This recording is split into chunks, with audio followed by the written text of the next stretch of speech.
দেখে কিন্তু বোঝার উপায় নেই কোনটি দরজার সামনের অংশ এবং কোনটি দরজার পেছনের অংশ। আলহামদুলিল্লাহ আমাদের কাজের দক্ষতা এতই ভালো। দর্শক বন্ধুরা, এই যে চমৎকার যে ডিজাইনটি দেখতে পাচ্ছেন, এই ডিজাইনটি হচ্ছে কাঠ ডিজাইন। আপনারা চাইলে এমন কাঠ ডিজাইন ব্যবহার করতে পারেন, আপনারা চাইলে অন্য যে কোনো ধরনের ডিজাইন ব্যবহার করতে পারেন।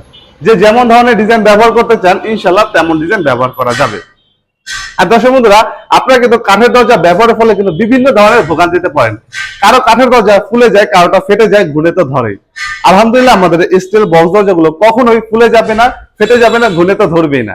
এখন অনেকেই বলতে পারেন ফুলে যাবে না, ফেটে যাবে না, ঘুনে ধরবে না, তো কি হয়েছে, জং তো আসবে। আলহামদুলিল্লাহ আমরা স্টিলের বক্স দরজাগুলো জাপানিজ গ্যালমানের শীট দিয়ে তৈরি করাতে ইনশাল্লাহ 100 বছরেও জং আসবে না। আর আমরা এই গেটগুলো যদি এমএস শীট দিয়ে তৈরি করতাম তাহলে কিন্তু কিছু বছর পরে কিন্তু গেটগুলোতে জং চলে আসতো এবং গেটগুলো কিন্তু নষ্ট হয়ে যেত।